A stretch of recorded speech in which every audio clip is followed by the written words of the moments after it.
Ancestors, forebears,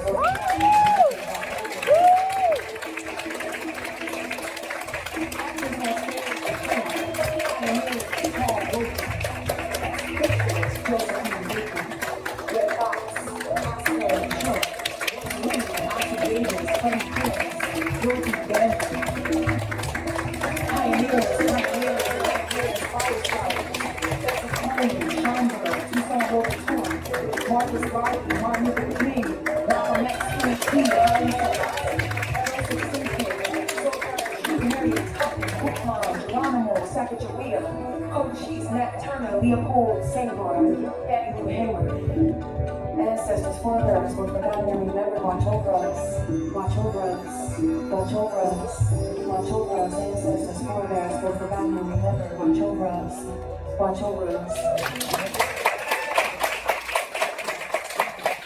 All right, well, I'll start by introducing myself. I'm Susie Nash, and I'm the Director of Programming and Creative Director for the Women's Film Festival. I went through about 400 films to get to these films, so yeah, it's a wonderful job you guys did. So thank you for coming out and supporting the film festival. I mean, this is what we're about, supporting filmmakers both locally and internationally. We have, let's see, is our filmmaker from Turkey here? We have one filmmaker who came in last night all the way from Turkey for their film that's going to be screening on Wednesday night. So yeah, this is really important to us, and we appreciate you guys coming out and supporting us. We also have, let's see, we're going to be screening films every day until October 1st. So please make sure, if you like what you saw, come out, support some of the other films, and support the other filmmakers. All right, let's get to the important people here. So if each of you just give me your name and the film and talk a little bit about your background. Thank you. My name is Christina Vasquez. I worked on Happiest Endings Given the Circumstance. I was an editor, and then I also did sound production. I was also the zombie in it. It was a small crew, so we worked with what we got. I filmed that in LA with my professor, Lex, who was the director and the writer. And I go to school in Philadelphia. I'm a film student at Drexel University.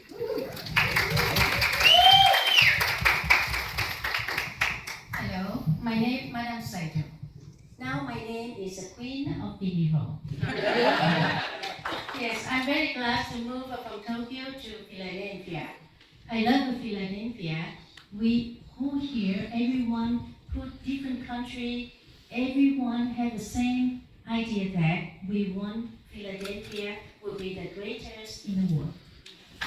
For food, for sushi, or for every other that we bring to Philadelphia.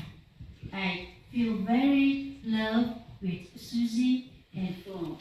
Make this a group long time, and they put whole energy to do this for us. So we are women, we put together. I know that everyone good so everything, but to me, only sushi. Later this week. Hi, my name is Nadine Patterson. I am the executive producer and supervisor of post-production on the COVID1619 Project. I'm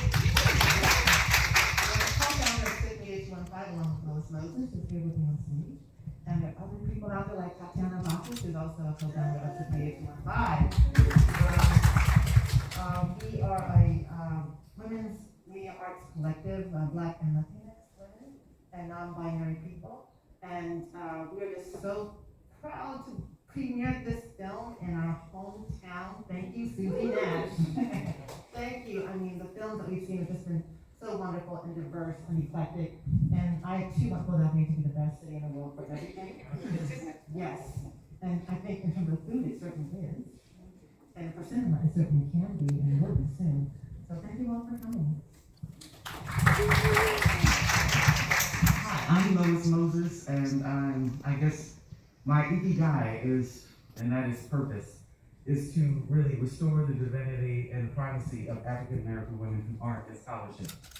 And so this is the piece that I did here in COVID-16 is really one of the pieces that I worked on recently. That's really about the Shiro's journey. And so for me, it's how do I indigenize or Africanize the Shiro's journey so that young women, and actually when you Africanize something, you humanize it, so you include the 95% of the population that's left out in most of the cultural representation that we see. So I'm my art is about humanizing so that there is a cultural representation for particularly young women of color who understand if they can see it, then they can be it.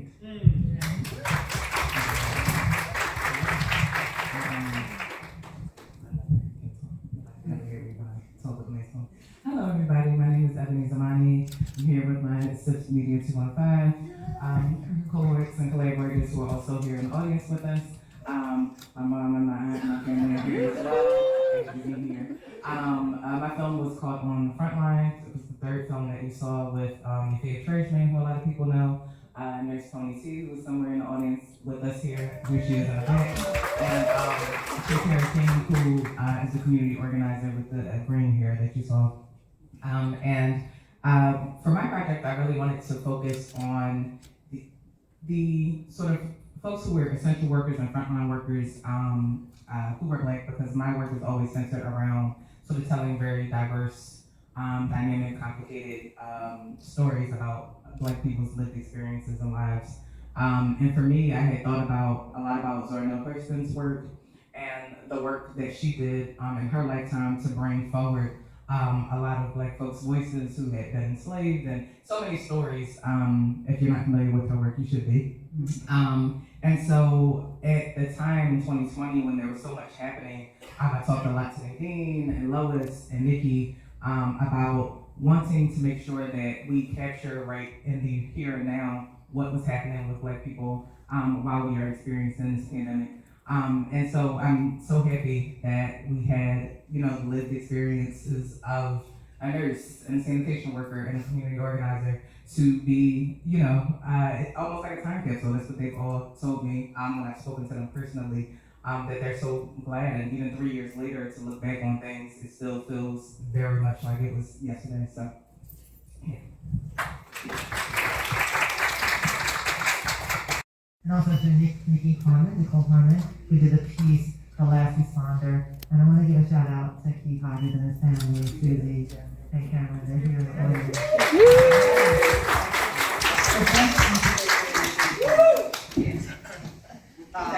But yeah, it's just so special to. So also the film has a very Mount Airy vibe. I just want to shout out to Mount Airy. Ursula, myself, Nikki, and Lois Moses, we spent a lot of time, and I spent a lot of time in Mount Airy. So what were some of the challenges? First of all, tell me, what were some of the reasons you picked the subject matter that you did? I know you spoke a little bit, but. Well, I think in terms of what was happening in the country at the time, which was the pandemic, and then to learn about how it was impacting the Black and Latinx communities, especially those who were disabled people, and people who were on the front lines, sanitation workers, people who work in the postal system, people who work in restaurants, and that also meant a lot of women, and people on the front lines in the hospitals, and to see the impact and to see the confluence of race and gender in that pandemic. It just was overwhelming. And at the same time, Nicole Hannah-Jones' piece, the 1619 Project, was out. It's been out for about a year. And I was like, 1619 Project, COVID1619 Project. Mm-hmm. And that's how that idea came together. Okay. So I guess all I'm going to say. So, anything else? Want to say anything else about that? Specifically on this, because you all came at it from such different angles. Yeah. So that's why I want to hear what the reason was that you chose those specific angles into the So I said, let's do it, and I'll get the money so we can do it.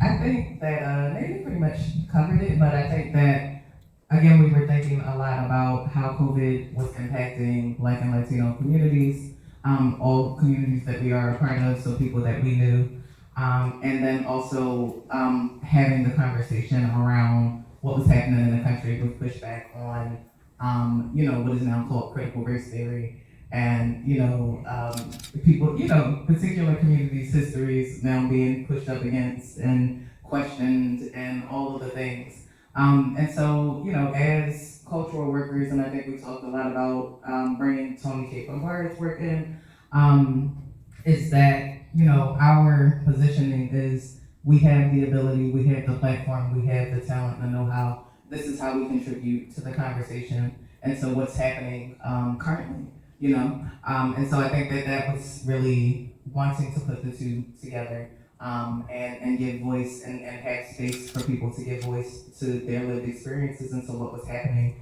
and to what they hoped would happen. By the end of my piece, it was the reason that even with having the 3 individual stories, where people were at the time and what they wanted to see and what their hopes were for the future is why it ended the way that it did. And so I think it's important to take time to, if we are in a time period where we say DEI is important and women are important and the BIPOC community is important and the queer community is important, that we show up and that shows up in our work. I just want to give a special shout out to the people who worked on the film, along with the directors up here. Yeah, Tatiana Vargas. Audrey, and Stephanie Wilson. Is there anyone else? Why don't y'all stand up? Oh, and then I want to praise Steven. Oh my God, he's a fantastic one. God bless you. And my experience, that was my little sister who lives in California. And I was actually working on a piece when COVID started with another woman about the systems and tools that African American women use, who particularly are in academic institutions or in high-powered jobs, and the tools that they use to sort of sustain their humanity and dignity, that in places where they're expected to succeed, they're expected to work hard, work twice as hard, and what that costs them emotionally and physically.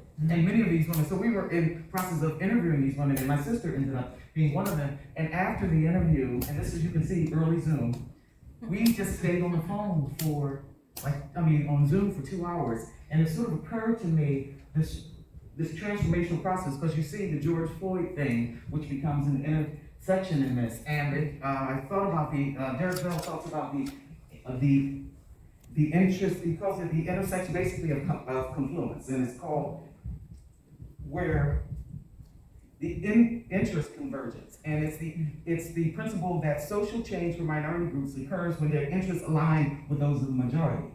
So really thinking about how this big movement had come, and thinking about the fact that it could happen like that because everybody was inside. Because would it have actually happened had people not been locked in their doors and watching this experience and in some ways feeling touched? And so this conversation came out of her own sort of insight as a yogini, and how do you transform that? And really looking at different ways that we can use the lives that we lived and the things that we are involved in to turn them to activism in some ways. I have some folks I want you to meet tomorrow. So actually, I'm just giving a shout out. Let me give a quick shout out. My mother, Tony Nash. Tony Nash is awesome. She's talking about Zora Neale Hurston. FYI, she brought the first exhibit of Zora Neale Hurston with memorabilia to the Philadelphia Library. Anyway, back to you guys. So what were some of the challenges that you had to face during, had to deal with the film? Being a zombie and everything. I'm sure there must have been some crazy moments. Yeah. So Lex was my professor when I was doing the summer program in LA, and she said, "I've never directed before. I really want to make this movie. I wrote the script in one night. Like, are you free? We have no budget. We have nothing, but I'll give you snacks." I said, "Sign me up. I'm there."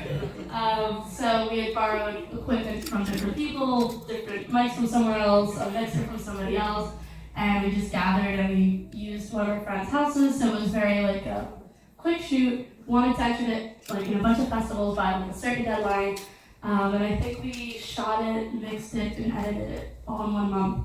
So it was a really, really quick turnaround, and it was literally just me, Drew, the DP, Lex, her husband, and the dog. They all acted in it, and that was it. So it was just us 5. Understanding this communication and just not having stuff accessible to them. I love Dr. Alice Stanford, who is known now for all the work that she did here in Philadelphia around it. But the question I have is, now that we are looking at a new administration that's flipping over for Pennsylvania first, and there's a lot of things that our national legislators are looking at. Even this week, the caucus was talking about maternal, because we Black women die in pregnancy 15% higher than others. Have you been able to like really sit with, and I'm not talking, because I know what she said with the city council. I think I know who it was. I know they said that. So anyway, Have you also just kept account and kind of still look at some of the data, some of the things that are still with this new COVID coming out now? They're saying old vaccination. There's a whole bunch of stuff going on.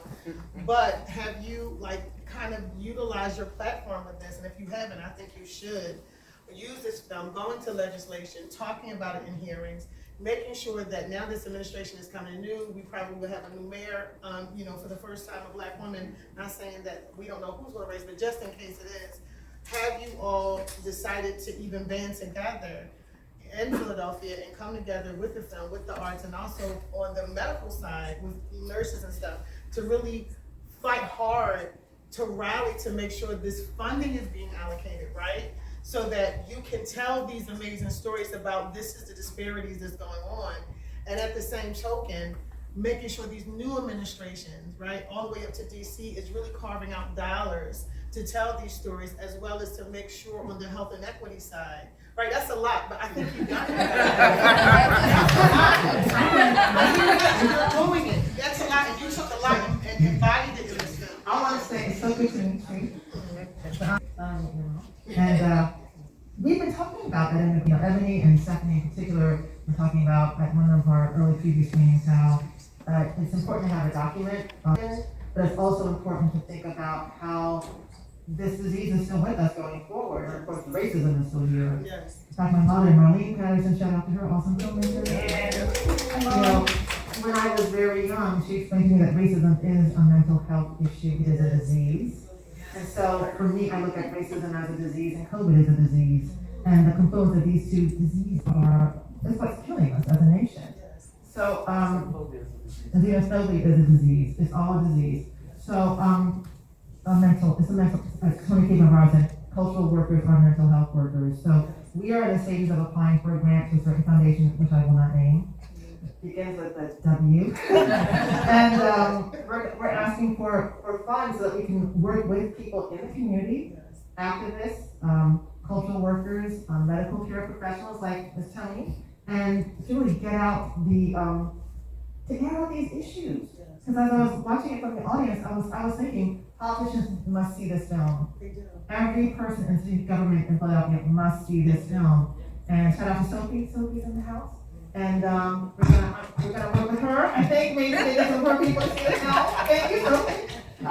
And so that is on our agenda. That is on our agenda because what's happened, the grief, the sadness, the isolation, the increase in the suicide rates, all have been due to the confluence of these two things, COVID and racism, xenophobia, homophobia. All these things are impacting our youth and our elders at the same time. So we're still on a mission with this project, yes. So thank you for just shining a light on that need. Yes, the Department of Health and the Department of DHS too. And I think you make a wonderful point, because I'm in a PhD program now called Transformational Studies. And one of the things that, actually right now, we're studying, I should be home studying. So right now, we are doing indigenous research methodologies. And this is really a part of that same principle in the sense that we begin to do research that opens up one from our voice, from how we communicate, because that's what was beautiful here, because you had a whole, because we're not a monolith, and you had a whole range of how we tell stories, and also how stories impact in different sects of society and the world and personally. So I think you were making an incredible point that this becomes part of the conversation towards social and policy change, because that's what we have to do with art as well as scholarship. So thank you for that. And Nadine, you have work to do. We all have work to do, all of us.